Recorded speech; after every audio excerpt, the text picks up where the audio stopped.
पाणी घालून हे शेवगा शिजवून घेते. बरं ठेवते. तर हे 5 मिनटं पण शिजवून घ्यायचं आहे. त्यानंतर आपण शेवगा मसाला करून घेऊयात. कांदा टोमॅटो लवकर भाजण्यासाठी त्यामध्ये अर्धा चमचा मीठ घालते. आपण शेवगा शिजवतानाही मीठ घातलेलं आहे.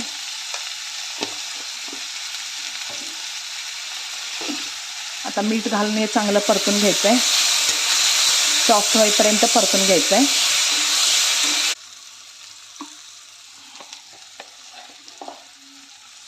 सर्व मिक्स करून घेते.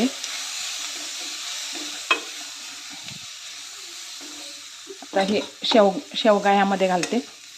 आपण शिजवून घेतलेलं शेवगा घालते. यामध्ये पाण्यासहितच घालते. जास्त पाणी राहिलेलं नाही शेवग्यामध्ये.